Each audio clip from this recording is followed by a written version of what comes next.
테크래시와 마이데이터. 일상생활을 같이 하는 빅테크. 디지털 시대를 살아가는 개인은 빅테크와 함께 살아가고 있다. 아침을 깨우는 것은 삼성전자의 스마트폰이다. 친구에게 생일 선물은 카카오톡으로 한다. 페이스북이나 인스타그램에 자신의 생각을 올린다. 보고서를 쓰기 위해서 구글을 활용한다. 회식 후 대리운전은 카카오 대리가 해결해준다. 빅테크 기업과 함께하지 않는 일상 활동은 거의 없다.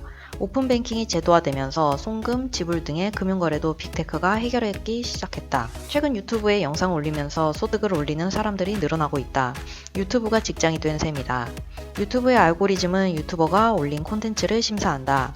부적격 판정이 내리면 노란 딱지가 붙게 되고 광고 수익을 올릴 수 없게 된다. 실시간 댓글도 알고리즘이 심사하여 삭제해버린다. 하지만 유튜브가 왜 그런 결정을 했는지 사람들은 추측은 하지만 정확하게 알지는 못한다. 유튜브에 광고하는 기업 또는 기관들의 광고는 유튜브 알고리즘이 전달 대상을 결정한다.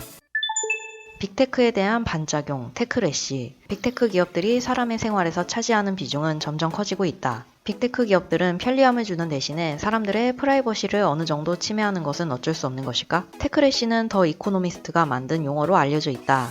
빅테크 기업들의 과도한 영향력을 우려하는 반작용으로 탄생한 현상이다.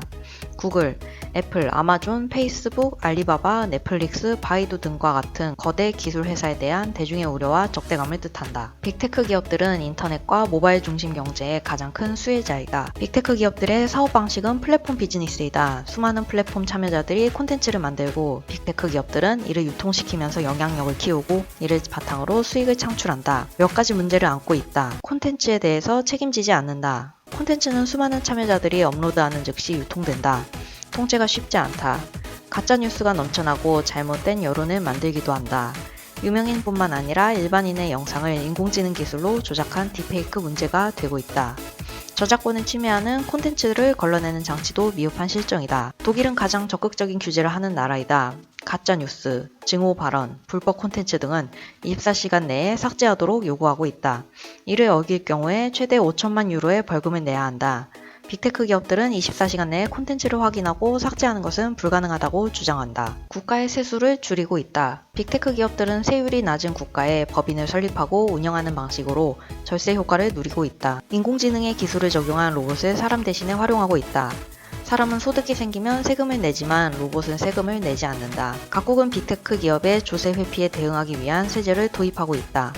영국은 2014년 12월 우회 수익세 제도를 도입했다. 수익을 다른 나라로 이전할 경우 대상 금액의 25%를 세금으로 부과한다. 유럽연합은 디지털 서비스 세제 도입을 확대하고 있다. 프랑스, 이탈리아, 오스트리아, 영국, 체코 등이 2020년부터 시행할 예정이다. OECD는 2020년 말까지 디지털세에 대한 국제 합의안을 마련하기로 했다. 빌 게이츠는 로봇에도 소득세를 물려야 한다고 주장을 했고 상당한 호응을 얻고 있다. 유럽의회는 2017년에 인공지능 로봇의 법적 지위를 전자인으로 지정했다. 로봇이 납부하는 세금은 국민들에게 기본소득으로 지급하는 방안도 논의되고 있다. 독점적 위치가 강화되고 있다. 디지털 시대 사람들의 일상생활은 검색으로 시작한다.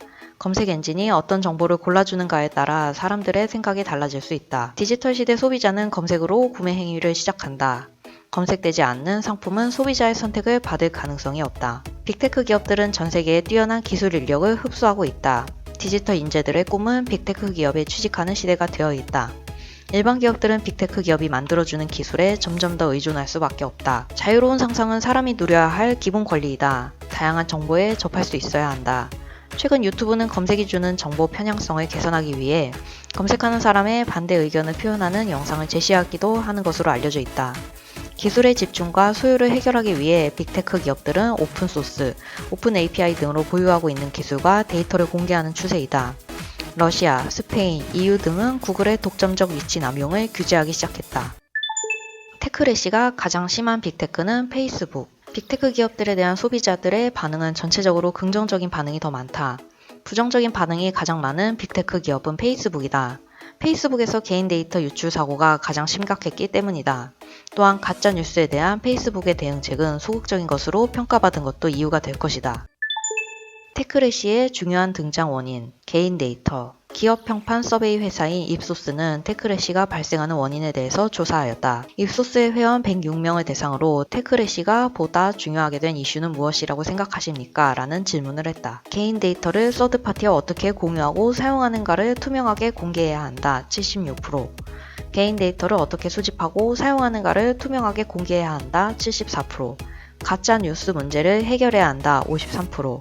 사용자의 데이터를 해커들로부터 안전하게 보관해야 한다. 52%.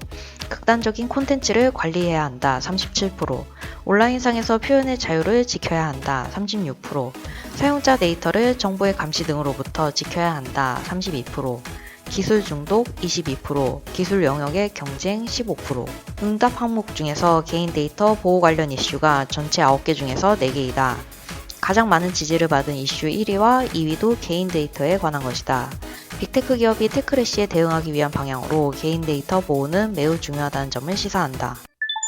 마이데이터 전략은 데이터 경제의 차별화 수단이다. 마이데이터는 개인 데이터 보호를 넘어서 개인의 데이터 권리를 보장해주고 데이터 활용을 촉진하는 것을 목표로 한다. 마이데이터 정책을 선제적으로 펼쳐가는 것이 개인들의 백래시에 대응하는 최선의 전략이다. 이는 테크 기업에만 해당되는 사항은 아니다. 데이터를 다루는 모든 기업이 대상이다. 금융, 유통, 통신 등 대규모 개인 데이터를 다루는 기업들에게는 마이데이터 전략이 디지털 고객의 선호도를 높일 수 있는 차별화 수단이 될 것이다.